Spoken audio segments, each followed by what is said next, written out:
Hello प्यारे बच्चों, कैसे हैं? आइए, आपका संस्कृत हिंदी क्लासेज में स्वागत है।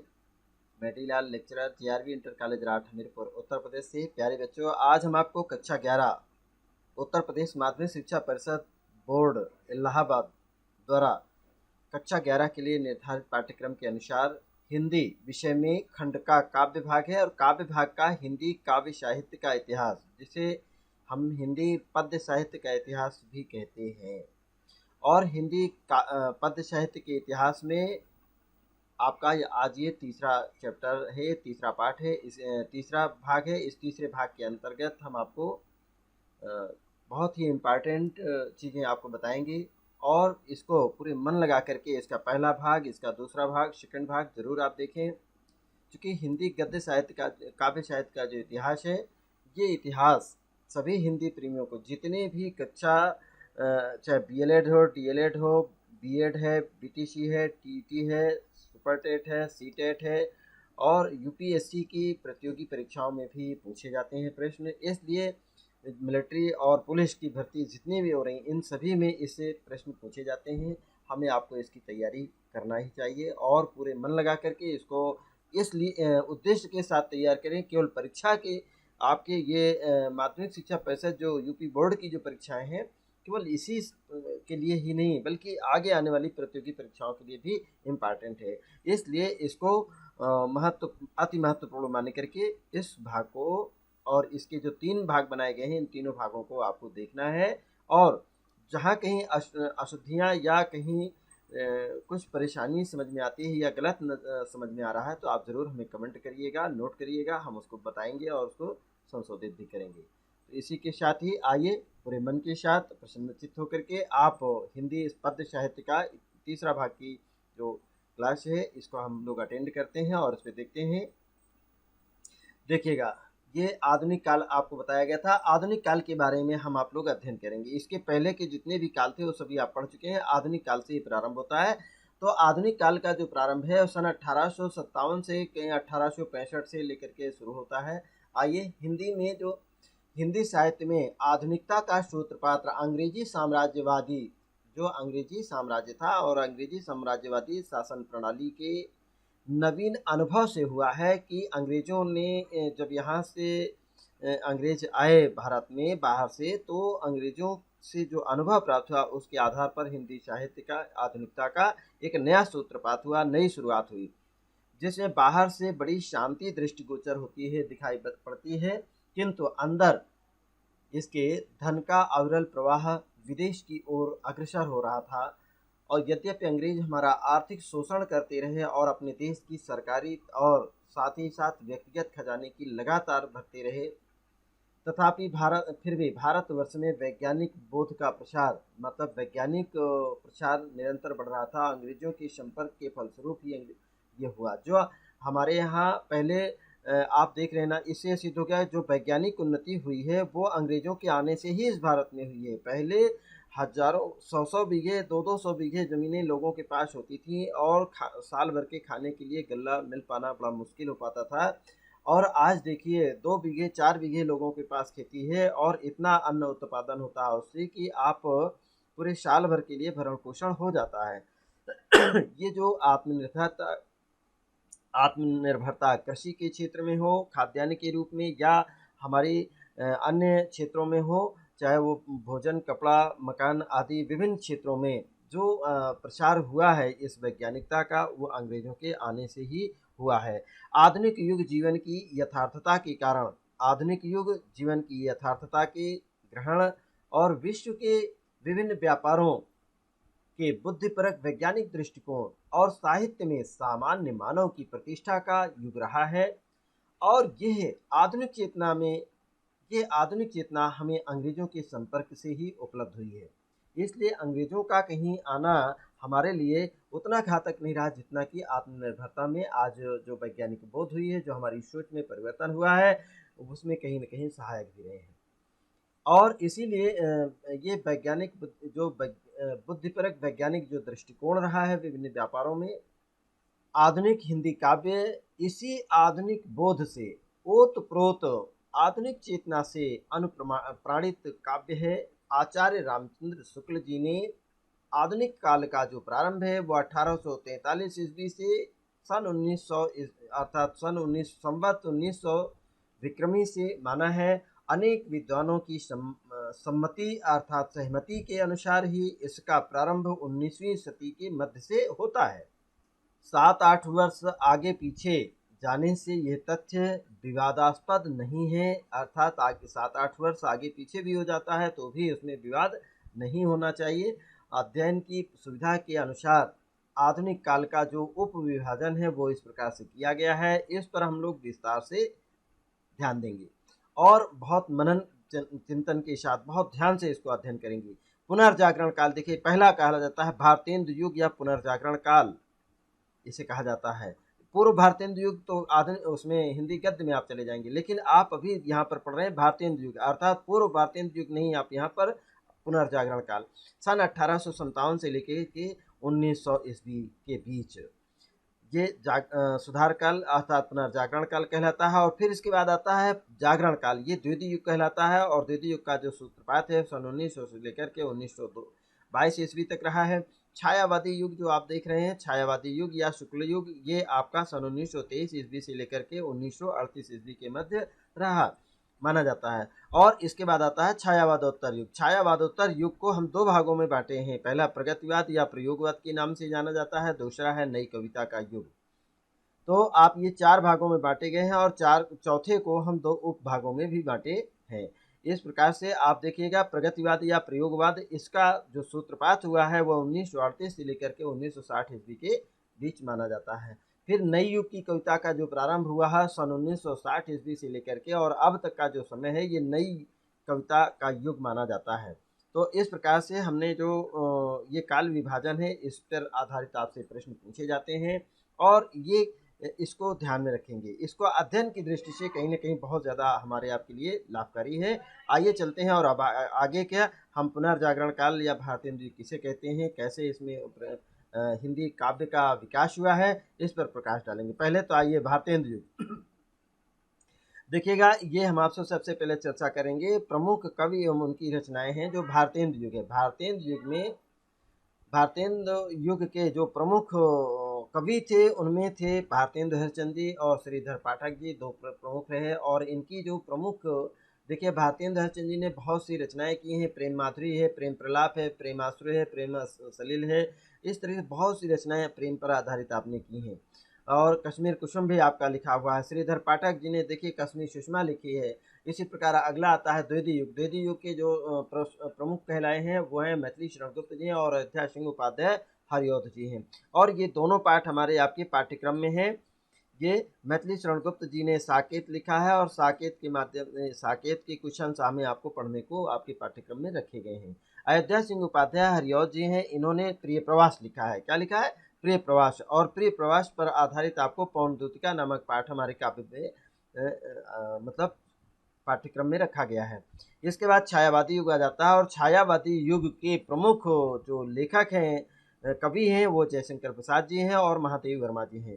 तो दोनों की रचनाएं हमें आपको पढ़ने को मिलती हैं। देखिएगा, कैकेयी का अनुताप कामायनी जयशंकर प्रसाद जी की जो विरचित कामायनी है, हमारे पाठ्यक्रम में कामायनी से कुछ अंश लिए गए हैं जिसे कैकेयी का अनुताप के नाम से जाना जाता है, शीर्षक है। और महादेवी वर्मा जी की यामा पुस्तक क्या है, तो यामा से हमारे पढ़ने के लिए पाठ्यक्रम में तो नहीं रखा गया है, लेकिन यामा आपकी बहुत ही प्रसिद्ध पुस्तक है और इनमें बहुत अच्छे पुरस्कार आपको प्राप्त हुए हैं। आइए, और महादेवी वर्मा जी के गीत प्रथम, द्वितीय और तृतीय 3 गीतों का संग्रह है और 3 गीतें हमारे आपके पाठ्यक्रम में हैं। 3 गीतों का अध्ययन करना होता है।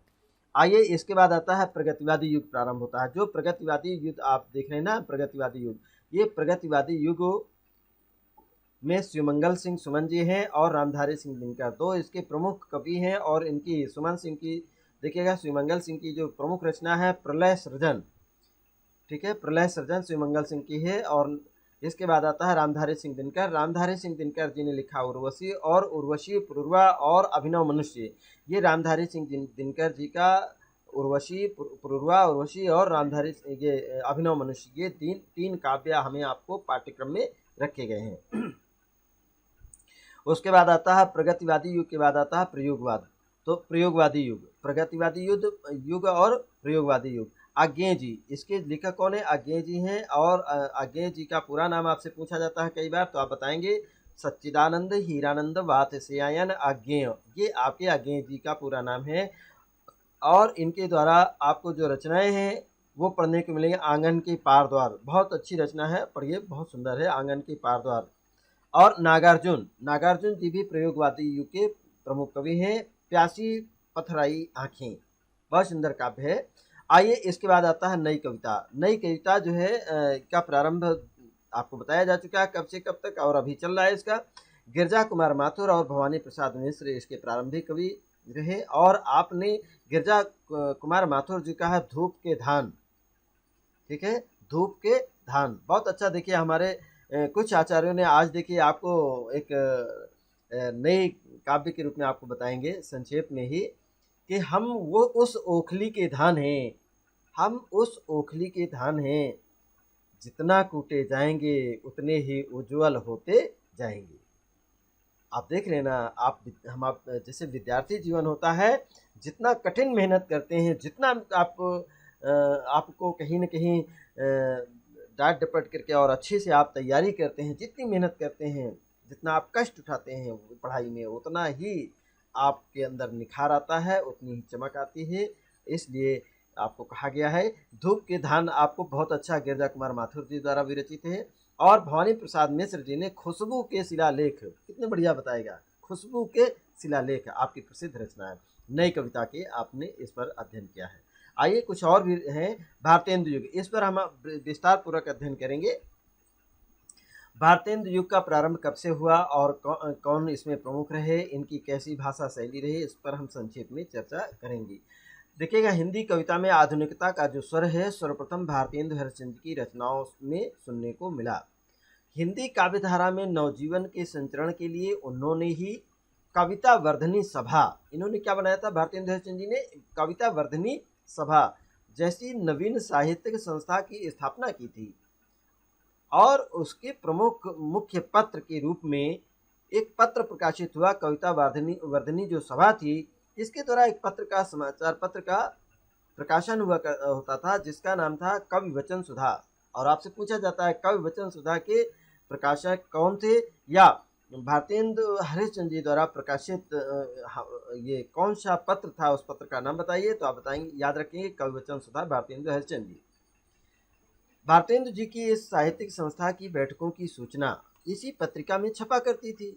और इस पत्रिका में, ये पत्रिका थी, इस पत्रिका में उसकी बैठकों में पठित रचनाएं प्रकाशित हुआ करती थी। ये कविवर्धनी जो सभा थी, कविता वर्धनी सभा, ये सभा में जो कविताओं का प्रकाशन हुआ करता था, जो कविताएं पढ़ी जाती थी, उनका प्रकाशन ये कविवचन सुधा पत्रिका में हुआ करता था। और इसी पत्रिका में उन पर मिलने वाले पुरस्कारों की घोषणा होती थी। हिंदी के आधुनिक काल का जो कवि अपनी रुचि के विषय को लेकर के, अपनी रुचि की भाषा और अपनी रुचि के साहित्यिक संविधान में कुछ कहने का स्वच्छंद होता था।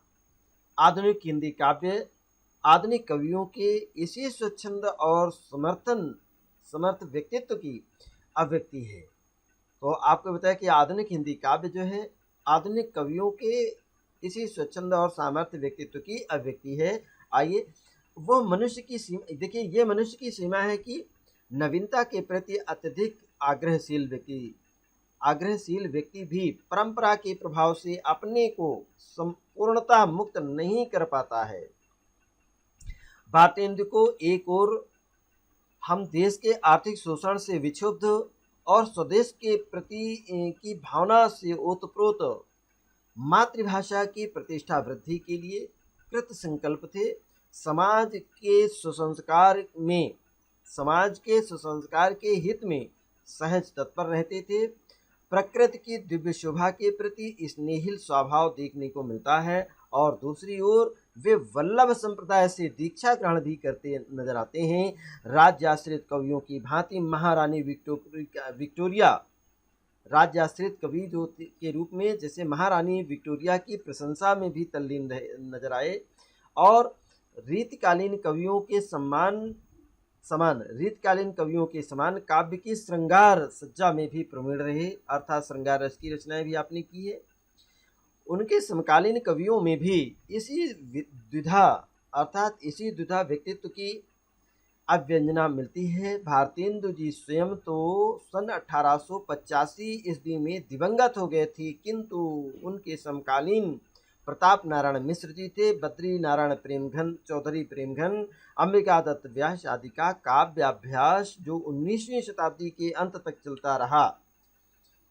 उत्तरार्ध के कवि, उसके बाद के जो कवि थे, वो श्रीधर पाठक में आधुनिक कविता की स्वच्छंदतावादी स्वर और अधिक मुखरित हुआ था। ये भारतेंदु युग का, यहाँ पर भारतेंदु युग में कौन कौन से कवि थे उनके आप नाम जान चुके हैं। भारतेंदु हरिश्चंद्र जी थे, और इनके जो समकालीन कवि थे प्रताप नारायण मिश्र, चौधरी, ये बद्री नारायण चौधरी प्रेमघन, अंबिका दत्त व्यास, और इसके बाद श्रीधर पाठक आदि रहे। इनका आपने अध्ययन, इनके देखिएगा ये भारतेंदु युग में कैसी कैसी रचनाएं हुई हैं, किन किन विषयों पर हुई हैं, उनका क्षेत्र कैसा था, ये आपको बताया गया। आइए लेकर चलते हैं द्वितीय युग पर भी संक्षेप में अध्ययन करते हैं। सन 1900 ईस्वी में सरस्वती पत्रिका का प्रकाशन शुरू होता है, ठीक, और प्रकाशन के साथ ही हिंदी कविता में आधुनिक प्रवृत्तियां बद्ध मूल होनी, मतलब ये एक तरीके से रीतिबद्ध होना प्रारंभ हुई। भारतेंदु युग में उस काल की जो द्विधा थी, उस विधा के वृत्ति के अनुरूप ही साहित्यिक भाषा के भी दो रूपों का प्रचलन रहा। गद्य रचनाएं तो खड़ी बोली में लिखी गईं, किंतु काव्य साधना ब्रज भाषा में ही चलती रही। अगर आपसे पूछा जाता है कि द्वितीय युग में काव्य साधना किस भाषा में चलती रही, तो आप बताएंगे काव्य साधना द्वितीय युग में काव्य साधना ब्रज भाषा में चलती रही। और आधुनिकता को हिंदी साहित्य में पूर्णतः बद्धमूल करने के लिए आचार्य महावीर प्रसाद द्विवेदी जी जैसे बहुत ही जागरूक, व्यवस्थित और सशक्त व्यक्तित्व की अपेक्षा थी। सन 1903 ईस्वी में महावीर प्रसाद द्विवेदी जी ने सरस्वती पत्रिका के संपादन का भार ग्रहण किया, और अपने महाप्राण व्यक्तित्व की छाया में भी हिंदी भाषा और साहित्य का संपूर्ण संविधान ही बदल डाला। इसीलिए सन 1900 से लेकर के 1922 ईस्वी तक के जो काल था, उसको हम द्वितीय युग की संज्ञा प्रदान करते हैं।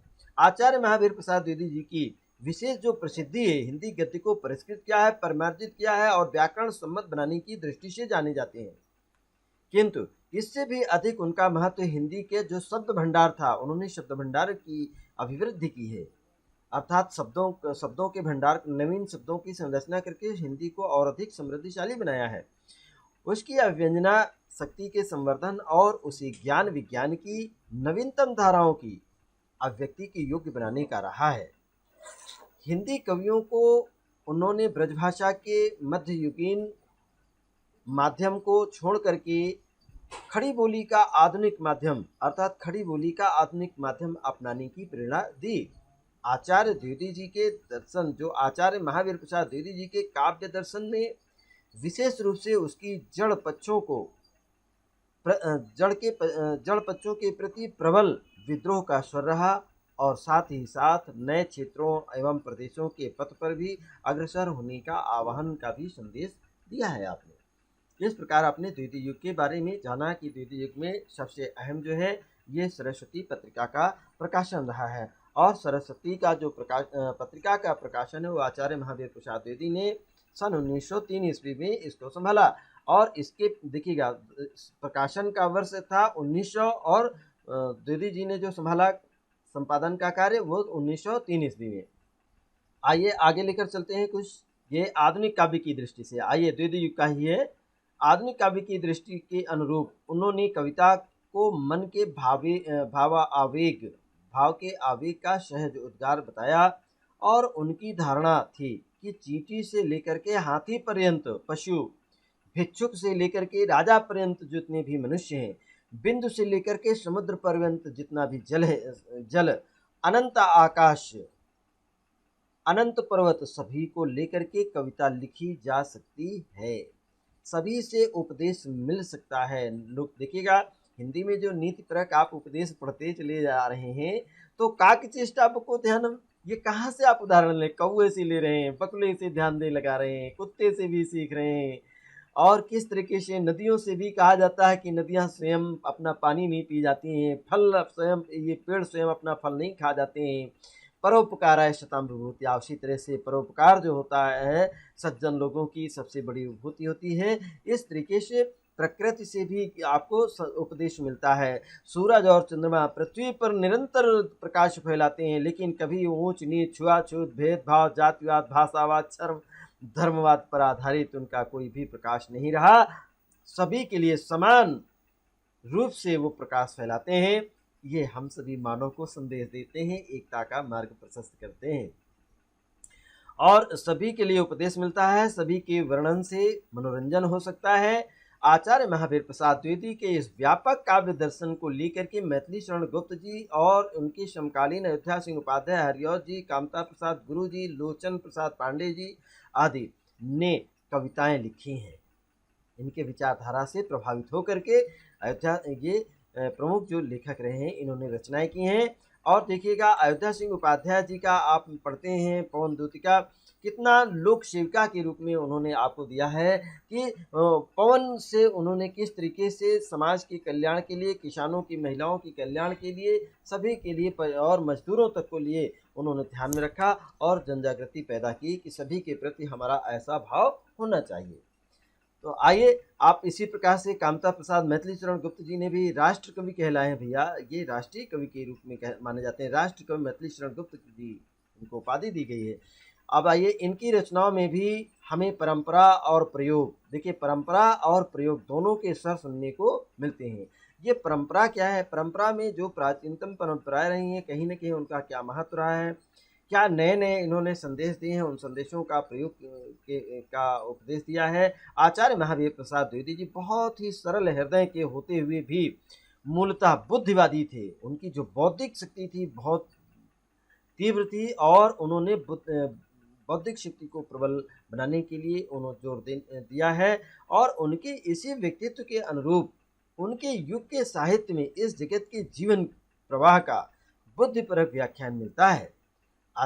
मैथिली शरण गुप्त को हम भारतीय इतिहास के लगभग सभी पृष्ठों की बुद्धिपरक व्याख्या उपस्थित करते हुए देखते हैं। मैथिली शरण गुप्त जी ने बहुत सुंदर कविताओं की रचनाएं की हैं और बौद्धिकता को बढ़ाने के लिए, हमें आपको शिक्षित करने के उद्देश्य से आपने रचनाएं प्रस्तुत की हैं।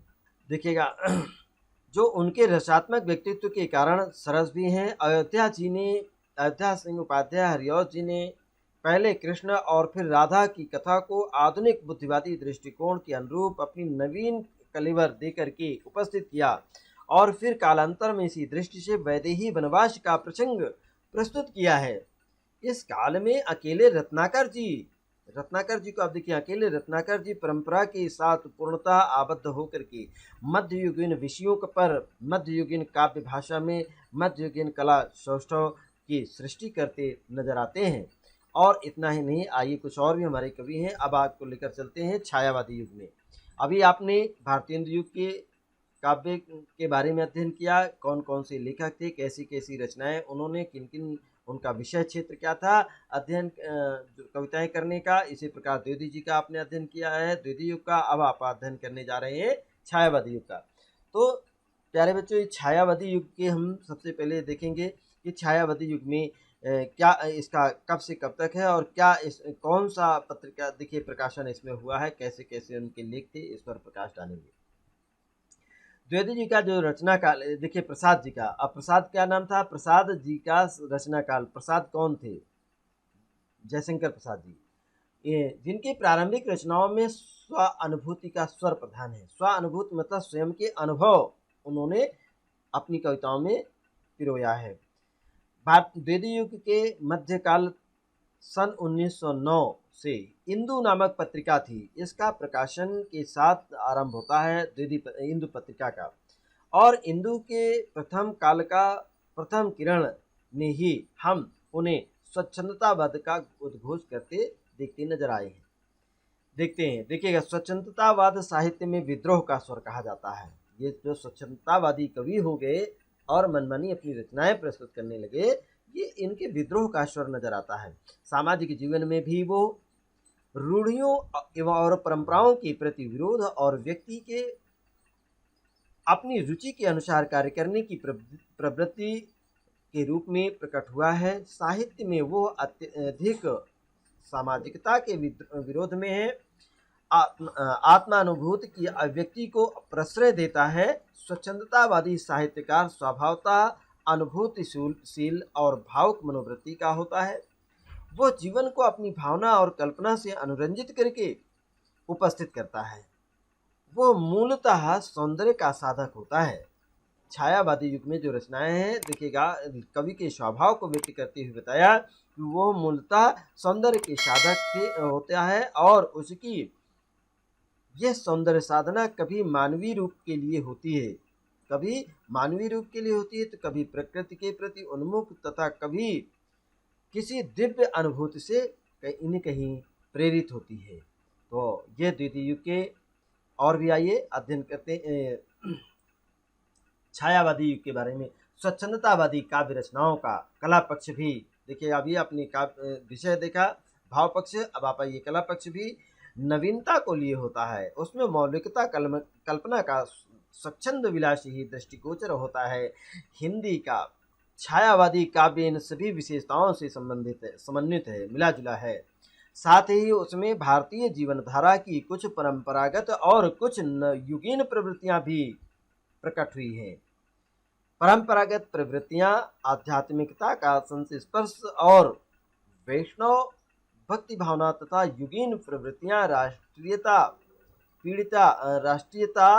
पीड़ित जनता की सहानुभूति दुखद या निराशावाद की है। प्रत्येक व्यक्ति की अनुभूतियों का स्वरूप भी भिन्न भिन्न होता है। इसलिए हिंदी के इन स्वच्छंदतावादी कवियों का भी अपना अलग अलग व्यक्तित्व उनकी रचनाओं में उभरा हुआ है और उनकी काव्य प्रवृत्तियों में इसीलिए पर्याप्त भिन्नता है। हिंदी के स्वच्छंदतावादी काव्यधारा में आधुनिक काल के आध्यात्मिक महापुरुषों में रामकृष्ण परमहंस, स्वामी विवेकानंद जी, स्वामी रामतीर्थ जी और कालांतर में अरविंद जी का प्रभाव रहा है। रविंद्रनाथ टैगोर जी की आध्यात्मिक रचनाओं से भी हिंदी के स्वच्छंदतावादी कवियों ने बहुत कुछ उससे सीखा और उसका ग्रहण किया है। इसीलिए जयशंकर प्रसाद जी, सूर्यकांत त्रिपाठी निराला जी, सुमित्रानंदन पंत जी और महादेव वर्मा जी की रचनाओं में ऐसे अनेक स्थानों पर इस जगत के विभिन्न स्वरूपों में उस पर ब्रह्म का छाया आभास पाने जैसी प्रवृत्ति दृष्टिगत होती है। इसी आध्यात्मिक छाया दर्शन की प्रवृत्ति के कारण इस काव्यधारा को छायावाद काव्यधारा कहा गया है। किंतु छायावादी कवियों का संपूर्ण साहित्य इस आध्यात्मिक प्रवृत्ति से ओतप्रोत नहीं है। ये आध्यात्मिकता के बारे में बताया गया, लेकिन आध्यात्मिकता से ओतप्रोत नहीं है। आगे लेकर चलते हैं। अगला आता है छायावादी कविता में ही।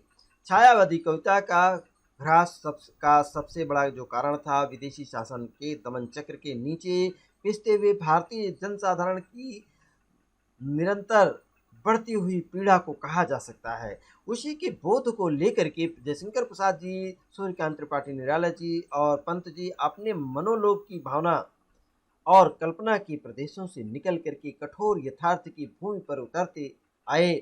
पीड़ित मानवता के प्रति सहानुभूति प्रकट करने लगे, जनता के दुख दर्द को वाणी देने लगे और अपने चारों ओर की कुरूपताओं को मिटाने में तत्पर हो गए। जो कुरूपता थी अर्थात सौंदर्य के निरूपण में उस कुरूपता को मिटाने के लिए का प्रयास करने लगे। जयशंकर प्रसाद जी ने कथा साहित्य, पंत जी ने काव्य रचनाओं और निराला जी ने गद्य और पद्य दोनों ही विधानों में अपनी चारों ओर की कठोर यथार्थ का चित्रण करने वाली रचनाएं उपस्थित की हैं। किंतु जीवन का यह नया यथार्थ अपने समुचित विकास के लिए नए जीवन दर्शन की उपेक्षा रखता था।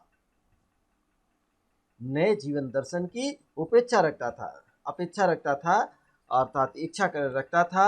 ये नया यथार्थ एक ओर तो बाहर का था, जिसमें एक ओर पूंजी की वृद्धि होती थी और दूसरी ओर दीनता का प्रसार होता था। मनुष्य के मन के भीतर की घुटन, निराशा, कुंठा आदि व्यक्तित्व को खंडित करने वाली अनेक वृत्तियां बड़ी सरगर्मी से चक्कर लगा रही थीं। जीवन के वाह यथार्थ की अभिव्यक्ति के लिए कार्ल मार्क्स के द्वंद्वात्मक भौतिकवाद का दर्शन अपनाया गया और मनुष्य के मन के भीतर सिगमंड फ्रायड के मनोविश्लेषण सिद्धांत को उपयोगी समझा गया और साहित्य में पहली बार या प्रथम को प्रगतिवादी और दूसरे को प्रयोगवाद की संज्ञा मिली। तो इन्हीं में से आपने देखा, पहले को प्रगतिवाद और दूसरे को प्रयोगवाद की संज्ञा अर्थात उस नाम से अभिभूत किया गया। अब आगे लेकर चलते हैं प्यारे बच्चों की कैसा छायावादोत्तर युग रहा। अभी आपने छायावादी युग को अध्ययन किया, छायावादी युग का थोड़ा सा विस्तार ज़्यादा दे दिया गया है, तो हो सकता है कि हमारे कुछ बच्चों में निरस्ता का भाव नजर आता है, लेकिन निराश मत होइए, प्रसन्न चित्त रहिए, ये इतिहास है। और जब हम बातचीत के दौरान कहीं पर जाते हैं, अपनी बात को स्पष्ट करते हैं, तो इतिहास से उदाहरण लेते हैं, इतिहास की बातों को प्रस्तुत करते हैं, वैज्ञानिक दृष्टिकोण के समय वैज्ञानिक सोच को, वैज्ञानिक खोजों को हम कहीं न कहीं प्रस्तुत करते हैं। आइए हम आपको लेक्चर चलते हैं भाषा के, ये हिंदी काव्य साहित्य का जो हमारा इतिहास है, इस पद्य के इतिहास में, हिंदी पद्य के इतिहास में छायावादोत्तर युग और छायावादोत्तर को दो भागों में, प्रगतिवाद और प्रयोगवाद। इसकी शुरुआत देखिएगा छायावादी युग से शुरू हो गई थी। आपको बताया गया था कि शुरू में ही कि 6-7 वर्ष पहले या बाद ये विवाद का कारण नहीं है। तो आइए प्रगतिवाद में पहले देखेंगे। हिंदी कविता में प्रगतिवाद की जो प्रतिष्ठा पश्चिम के मार्क्सवादी विचारधारा को लेकर हुई है। अगर आपसे कोई पूछे कि हिंदी कविता में प्रगतिवाद की जो प्रतिष्ठा है कहाँ से शुरू हुई, तो आप बता सकते हैं कि पश्चिम की मार्क्सवादी विचारधारा से इसको लेकर के हुई। किंतु हमारे देश की भूमि पहले से ही इस नए जीवन दर्शन के लिए परिपक्व थी।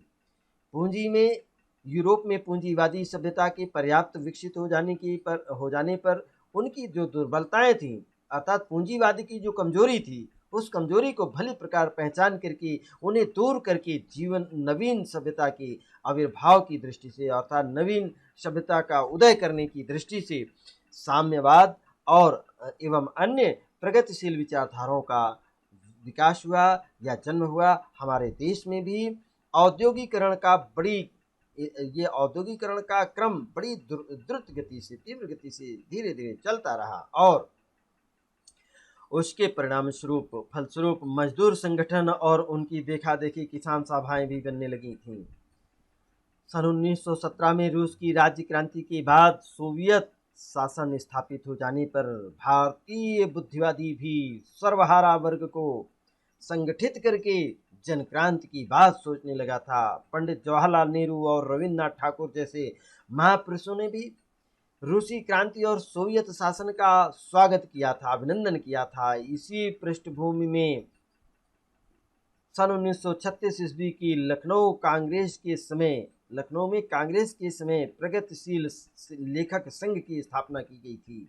अगर आपसे प्रश्न पूछा जाए प्रगतिशील संघ की स्थापना कब हुई है, तो आप याद रखेंगे सन 1936 में। किसने की है, तो याद रखेंगे पंडित जवाहरलाल नेहरू और रविन्द्रनाथ ठाकुर जैसे। गांधी जी की विचारधारा में पर्याप्त प्रभावित प्रेमचंद्र जी का आपने नाम सुना है। प्रेमचंद जी इस संस्था के प्रथम अधिवेशन के सभापति हुए थे। इस प्रकार हिंदी साहित्य के प्रगतिवादी आंदोलन चाहे वो मार्क्सवाद से अधिक अनुप्राणित हो गया हो, किंतु आरंभ में गांधीवादियों और कांग्रेस के वामपंथी विचारधारा के अनेक व्यक्तियों ने इसका संपोषण किया है, कहीं न कहीं इसको पाला पोषा है, इसको प्रोत्साहन प्रदान किया है। नरेंद्र शर्मा जी का आपने नाम सुना है। नरेंद्र शर्मा जी का जो काव्य विकास प्रेम और प्रकृति के उपरांत गांधीवादी और प्रगतिवादी की भूमिका तक पहुंचा। अब वे दर्शन एवं चिंतन प्रधान हो गए। सूर्यकांत त्रिपाठी निराला जी, बालकृष्ण शर्मा, नवीन जी, सुमित्रानंद पंत जी की रचनाओं से आधुनिक काव्य में प्रगतिवादी आंदोलन का आरंभ हुआ। गजानन माधव मुक्तिबोध ने अपने संबंध में अपने समाज, देश और विदेश के संबंध में गंभीरता से सोचने को बाध्य किया और एक चिंतन दिशा प्रदान की। रामधारी सिंह दिनकर ने इसके क्रांतिकारी पक्ष को वाणी प्रदान की और फिर रामेश्वर शुक्ल जी आए, अंचल जी, शिवमंगल सिंह सुमन, डॉक्टर रामविलास शर्मा जी की रचनाओं में उसका स्वरूप और निखारा, उसको और अधिक प्रकाशित किया।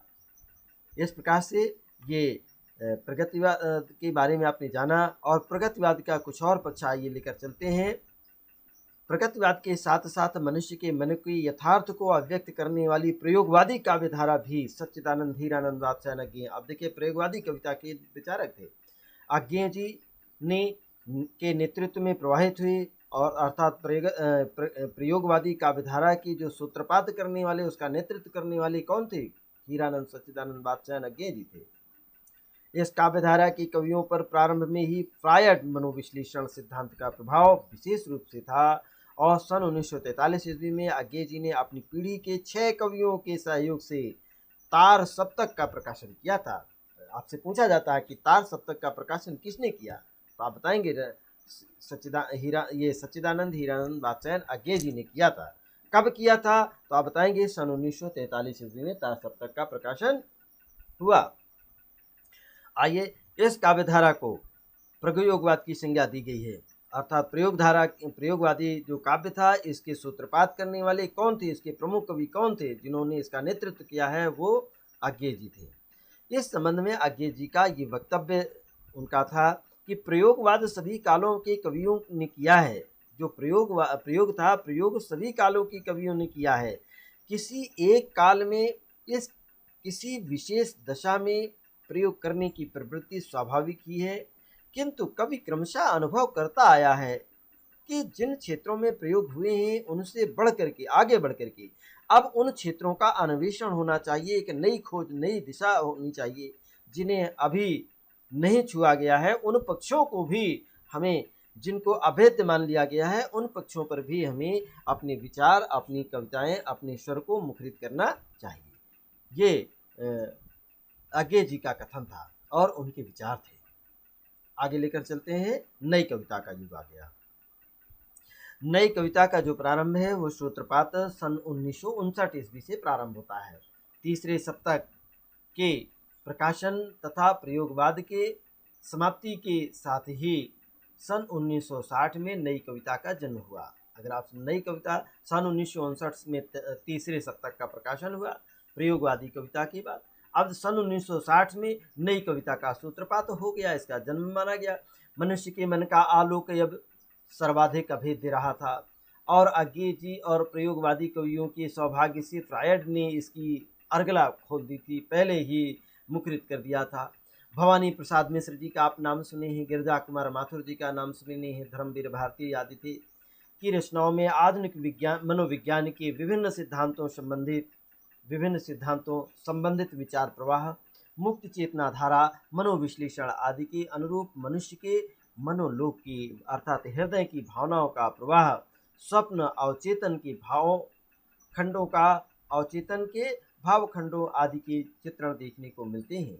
हिंदी कविता इस प्रयोगशीलता की प्रवृत्ति से भी आगे बढ़ गई है। अब पहले की कविता से अपनी पूर्ण पृथकता घोषित करने के लिए एक नई कविता प्रयत्नशील है।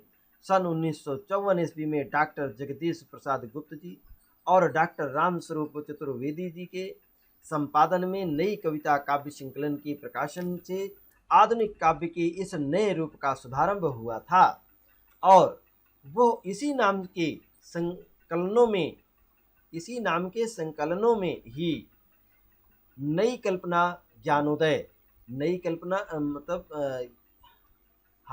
जगदीश प्रसाद सन 1954 में ही डॉक्टर जगदीश गुप्ता जी, डॉक्टर रामस्वरूप चतुर्वेदी जी ने इनके द्वारा संपादन की गई में नई कविता काव्य संकलन के प्रकाशन से आधुनिक काव्य के इस नए स्वरूप का शुभारंभ हुआ था और इसी नाम के संकलनों में ही नहीं बल्कि कल्पना, ज्ञानोदय आदि पत्रिकाओं, ये 2 पत्रिकाएं कल्पना और ज्ञानोदय पत्रिकाओं के माध्यम से भी आगे बढ़ती रही। पंत जी ने कला और बूढ़ा चांद तथा दिनकर जी ने चक्रवाल की कुछ रचनाओं में इसी नवीन काव्य प्रवृत्ति को अपनाया है। नई कविता के आधारभूत विशेषता है कि वो किसी भी दर्शन के साथ बंधी हुई नहीं है और वर्तमान जीवन के सभी स्तरों की यथार्थ को नई भाषा, नवीन अव्यंजना विधान और नूतन कलात्मकता के साथ अव्यक्त करने में संलग्न है। हिंदी का ये नया काव्य कविता के परंपरागत स्वरूप से इतना अलग हो गया है कि कविता न कह करके अकविता कहा जाने लगा है और आधुनिक कवि भावुकता के स्थान पर जीवन के बौद्धिक दृष्टिकोण से देखता है।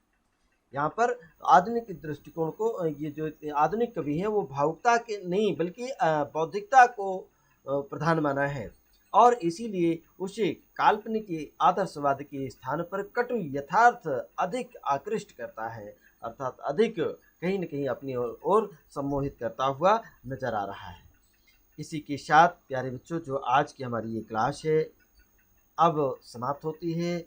ये जो आपको बताया गया इसको थोड़ा मनन करिए, चिंतन करिए, बहुत ध्यान से इसको एकांत में जाकर के इसको सुनिए और इसको अपने मन मस्तिष्क में बैठाइए ताकि इतना अच्छा आपको मन में बैठे, इतना आज का अच्छा आपको अभ्यास हो जाए कि बहुत दिनों के पश्चात कई सालों के बाद, अर्थात यहाँ तक कि लोग कहते हैं ना कि हमने बचपन में साइकिल चलाना सीखा था और बुढ़ापे तक वो साइकिल चलाना नहीं भूले, उसी तरह से आपका ये जो पाठ है, ये जो आपको बताया जा रहा है, इसको भी आप इस तरीके से तैयार करें कि अभी इतना अच्छा तैयार कर लें कि वृद्धावस्था तक भी आप इसको ना भूलें, कंठाग्र रहे, याद रहे। इसी आशा और विश्वास के साथ प्यारे बच्चों आज की ये क्लास समाप्त होती है।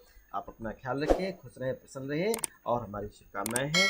कल फिर मिलेंगे अगले नए सोपान में, नए चैप्टर में, नए पाठ में। इसके लिए तब तक आप सभी को हमारा नमस्कार, धन्यवाद। आप सभी को